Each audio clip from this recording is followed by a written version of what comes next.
Hi, my name's Emma. I'm a sophomore at Scott County High School, and I have a couple stories for you guys. The setting is China, 2015. A baby boy is born and immediately diagnosed with a heart disease guaranteed to be fatal. His parents are told that his chances of dying before his first birthday are more than 80%. 9 months later, you find the same baby boy in a hospital needing open heart surgery immediately, or he's immediately going to die. The doctors made a quick decision to print out a 3D version of his heart so they could practice the incisions and the stitches to ensure that the surgery would be successful and he could live. It worked. The surgery took half the time it needed, and the baby boy is not a baby anymore. He's a happy 3-year-old. Here's another story. Mike and Linda Hansen had been driving on the interstate for hours one day trying to get home. It was Mike's turn to drive, and he was at the wheel, and he had zoned out a little bit because he had been driving so long. When he came to, it was to his wife screaming his name, and there was a concrete structure not 50 feet ahead of him, and his car was still barreling down the interstate at full speed. At the last minute, his automatic braking system put in, effectively saving the lives of Mike and Linda. A syringe filled with sponges that soaks up the blood of soldiers on the battlefield, saving lives at record speed. A drone carrying vaccines to children in remote villages so that they can combat the diseases that they don't have the technology for. We, as humans, have created monumental devices that can rise above life and death.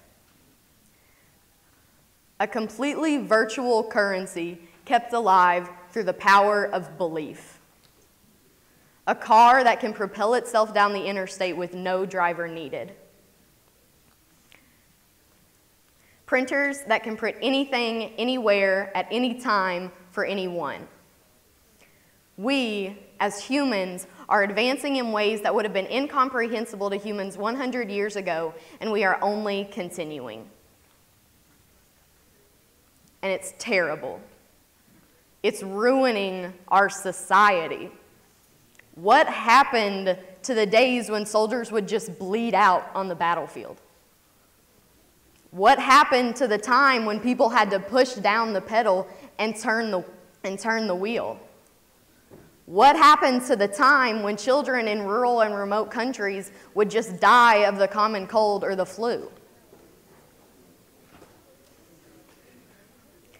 At this point, I think it's fair to assume that most of you in this room think I'm a jerk. And thank you. And not only a jerk, but an ignorant jerk.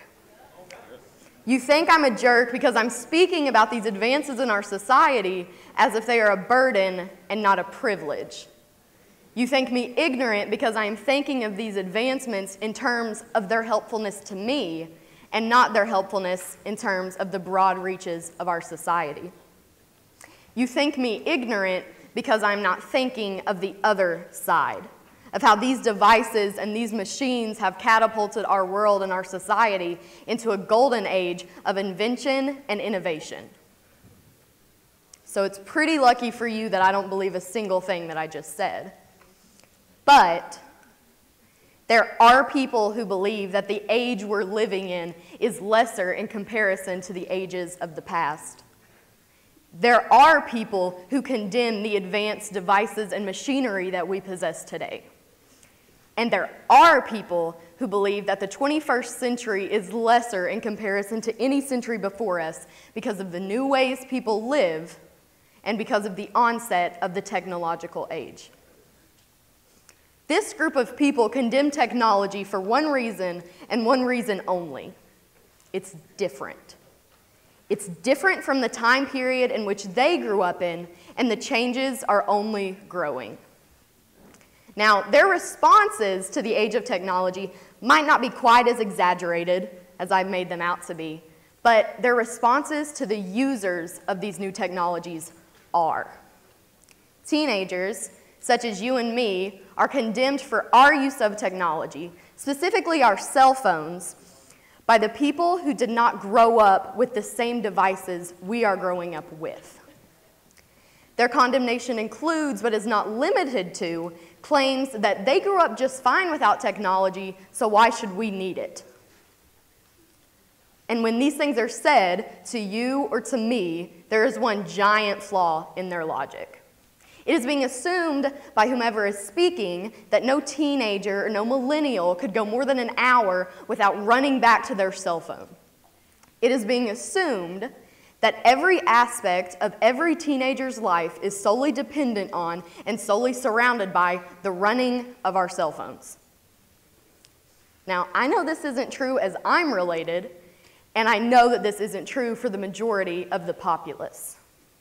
I know that I use my phone for more than texting. My phone is my camera. My phone is my library. My phone is my map. My phone is my notepad. My phone is my note card for giving a speech at the Idea Festival.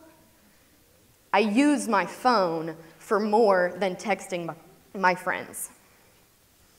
I also know that these claims surrounding teenage technology usage is placing a broad stereotype over the younger generation.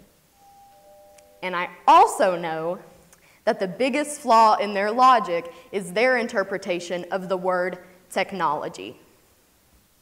Their brains that have not grown up amidst this golden age of technology automatically associate technology with cell phones. And they fail to realize that nearly everything in our modern society is technology, and nearly everything that assists them on a daily basis is technology. The monitor that tracks their heart rate in a hospital. The wheels that turn in their cars. The software that tracks their medication at the pharmacy. They only associate the parts of technology that they are unfamiliar with young people, and they instantly turn that association negative because it is not what they are used to, and it is not what they understand.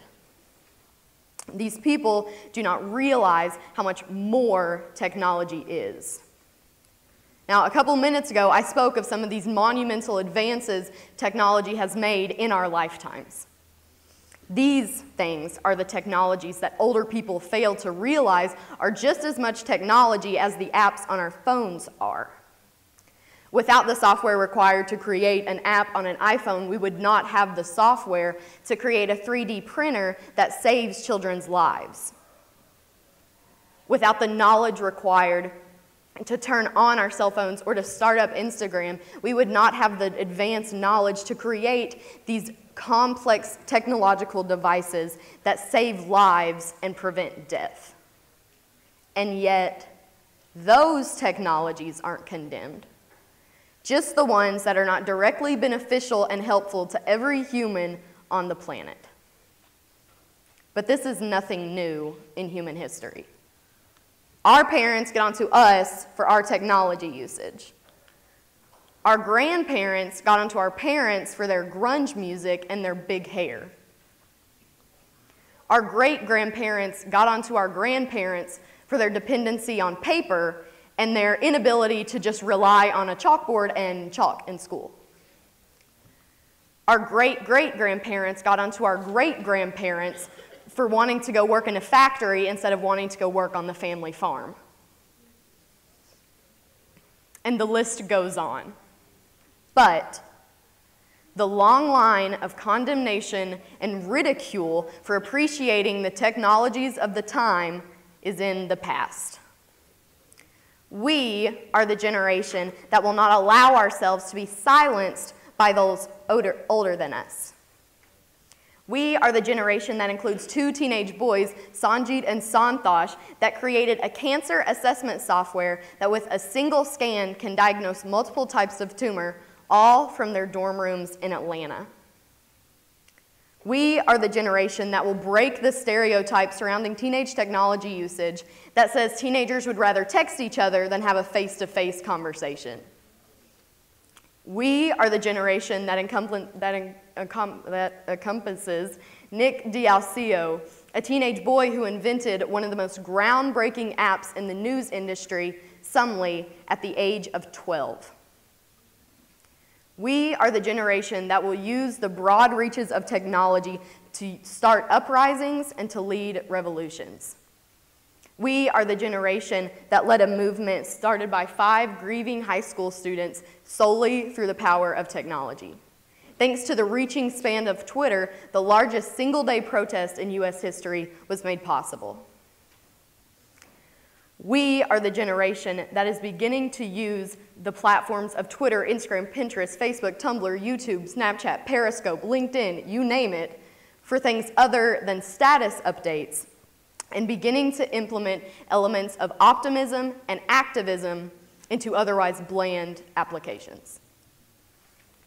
We are the generation that will take advantage of the technological privilege we've been handed and use it to turn it into a way to improve every aspect of our towns, of our counties, of our state, of our countries, of our continents, of the world.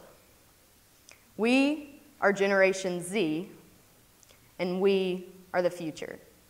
Thank you.